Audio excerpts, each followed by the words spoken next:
Hello dear student, welcome back your channel यूवीज physics. So बेटा आज फिर से एक नए क्वेश्चन के साथ आप लोगों के बीच में आए हैं। क्वेश्चन क्लास 11th का है। तो क्या है क्वेश्चन, देखो बेटा।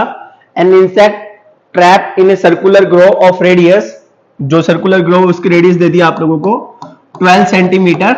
Okay, moves along the grow steadily and complete 7 revolution in 100 second. यानी कि जो उसके 7 रिवोल्यूशन है बच्चों, वो कितने सेकंड में कंप्लीट हुए हैं? वो 100 सेकंड में कंप्लीट हुए हैं। दैट मींस उसका टाइम पीरियड निकाल सकते हैं। 1 रिवोल्यूशन कितने में होगा? 100 अपॉन में 7 सेकंड। तो बेटा ये उसका टाइम पीरियड आ गया। तो मैं यहीं पे लिख देता हूं, उसका टाइम पीरियड क्या हो गया? ये आ गया 100 अपॉन में 7 सेकंड। उसके बाद पूछा क्या है? What is the angular speed and the linear speed of the motion. जो एंगुलर स्पीड और लीनियर स्पीड जो है मोशन की, वो जो कीड़ा है उसकी मोशन की एंगुलर स्पीड और लीनियर स्पीड अपने को निकालनी है। दूसरा, इज द एक्सेलरेशन वेक्टर एक कांस्टेंट वेक्टर? क्या उसका एक्सेलरेशन वेक्टर एक कांस्टेंट वेक्टर है? अगर है या नहीं है वो अपने को बताना है। व्हाट इज इट्स मैग्नीट्यूड, और उसका मैग्नीट्यूड भी बताना है। तो देखो यहां पर जो फॉर्मूला यूज्ड है वो अपने को ध्यान से करने हैं। सबसे पहले मैं निकालता हूं उसकी एंगुलर स्पीड। पार्ट ए में कर रहा हूं, यहां पे एंगुलर स्पीड निकालते हैं। What is angular speed? Angular speed is 2 pi by T, या फिर बच्चों 2 पाई म्यू। तो यहां पे टाइम पीरियड की फॉर्म में तो 2 पाई बाय टी करेंगे। तो 2 पाई बाय टाइम पीरियड कितना है बच्चों उसका? ये है 100 अपॉन में 7। तो ये कितना आ जाएगा बेटा? 14 पाई अपॉन में 100, यानी कि सर 0.14 पाई रेडियन पर सेकेंड। यहां पे पाई की वैल्यू रख के अपन इसको सोल्व करना चाहे तो 0.14 इंटू में 3.14 है ना, 3.14। जैसे अपन इसकी वैल्यू पुट करेंगे तो ये वैल्यू अपने पास आएगी 0.44 रेडियन पर सेकेंड। कैलकुलेशन करके देख लेना, रेडियन पर सेकेंड। ओके, इसके बाद अपने को उसकी लीनियर स्पीड भी निकालनी है, क्योंकि उसी पार्ट में लीनियर स्पीड भी उसकी पूछी गई है। तो लीनियर स्पीड क्या होगी बेटा? देखो लीनियर स्पीड कितनी होगी? लीनियर स्पीड अपने पास होगी क्या? R omega. तो what is R? R is 12 centimetre and what is omega? Omega is 0.44 है ना, रेडियन पर सेकेंड। तो यहां से अपने पास सिंपल इसकी वैल्यू आ जाएगी 5.3 सेंटीमीटर पर सेकेंड। 5.3 सेंटीमीटर पर सेकेंड, क्योंकि आंसर ही सेंटीमीटर, यहाँ पे जो वैल्यू है वो अपने पास सेंटीमीटर में है, तो हम लोगों ने सेंटीमीटर में निकाल दिया, मीटर में मैंने इसको चेंज नहीं किया। तो सेंटीमीटर पर सेकेंड। ओके, फर्स्ट पार्ट अपना कंप्लीट हो गया। फर्स्ट पार्ट का आंसर आ गया। जो फर्स्ट पार्ट के जो फर्स्ट वाला हिस्सा है उसका आंसर क्या है? वो अपने पास आया है 0.44 रेडियन पर सेकेंड, और सेकेंड पार्ट का 5.3 सेंटीमीटर पर सेकेंड। ओके बेटा, अब अपने को सेकेंड पार्ट के ऊपर काम करना है। फर्स्ट पार्ट का जो आंसर आ गया अपने पास,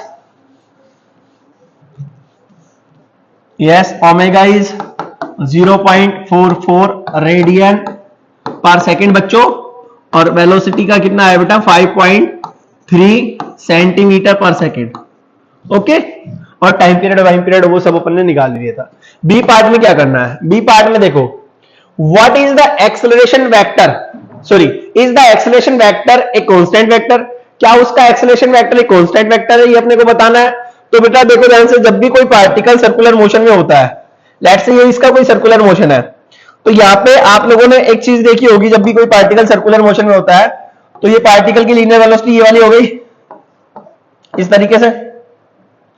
तो ध्यान से देखो, यहाँ पे जब कोई पार्टिकल सर्कुलर मोशन में होता है तो उसका फोर्स जो होता है इनवर्ड, यहाँ पे भी इसका फोर्स इनवर्ड, यहाँ पे भी फोर्स इनवर्ड, यहाँ पे भी फोर्स इनवर्ड।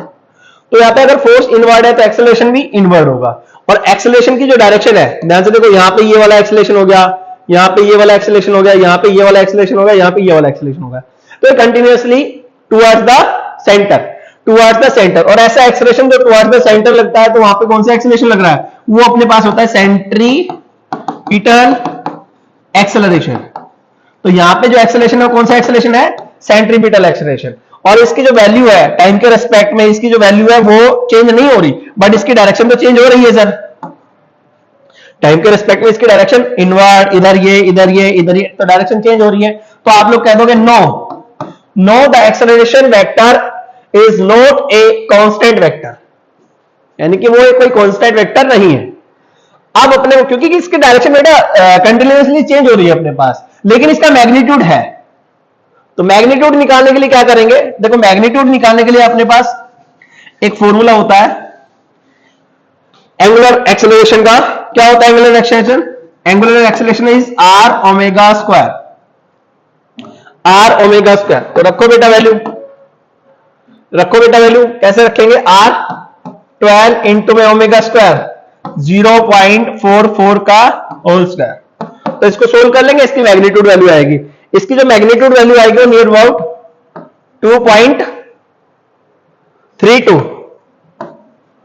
2.32 सेंटीमीटर पर सेकेंड स्क्वायर, इसका आंसर आएगा। तो बेटा तीनों पार्ट्स का आंसर पता चल गया। एंगुलर स्पीड इसकी कितनी है? ओमेगा 0.44 रेडियन पर सेकेंड। लीनियर स्पीड इसकी कितनी है? 5.3 सेंटीमीटर पर सेकेंड। और बेटा ये क्या है? No the acceleration is not a constant vector, acceleration एक कांस्टेंट वेक्टर नहीं है। और last part, what is magnitude of its acceleration? The answer come out 2.32 centimetre पर सेकेंड स्क्वायर। तो बेटा क्लास 11 का बहुत अच्छा क्वेश्चन था। बाकी आप लोग इसको ट्राई करें एक बार, इस टाइप के और भी क्वेश्चन आप भेज सकते हैं, कर सकते हैं। Thank you, have a nice day.